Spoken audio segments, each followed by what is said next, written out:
बोल म्यूजिक मैथिली को सब्सक्राइब करें और पाए मैथिली का superfast update. Jyotish recording studio धाबजा। हैप्पी न्यू ईयर बोले है ये बो, हैप्पी न्यू ईयर बोले है ये बो। काल कोनो हाल में चुम्मा लेके जाइबो, चल हट के चुम्मा लेके जाइबो। एगो नया साल में चुम्मा लेके जाइबो, एगो नया साल में चुम्मा दई के पड़त। अच्छा अच्छा अच्छा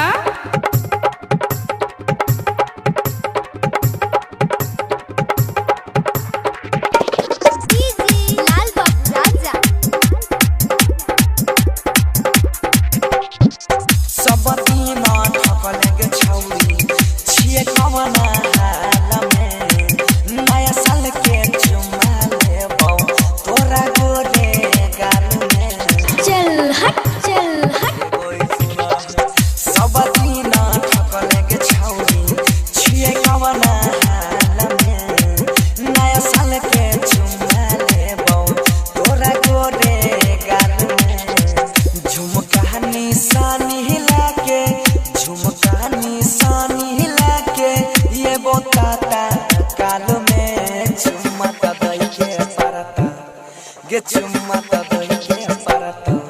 इहो नया साल में चुम्मा लेने बिना के न जाइबो, गोरी तोरा ई गाल में चुम्मा लेके जाइबो। अच्छा अच्छा अच्छा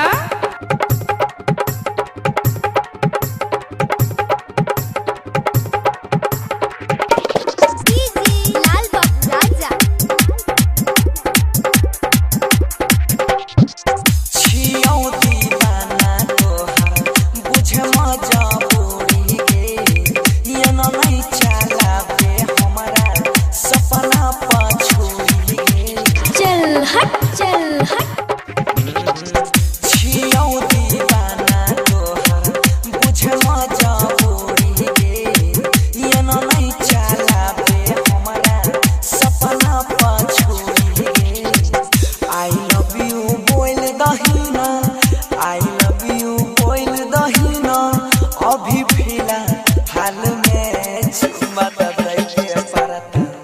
गे चुम्मा दई के परत। दुनु गोरी गाल में चुम्मा लेने बिना के न जाइबो, इहो नया साल में चुम्मा लेके जाइबो।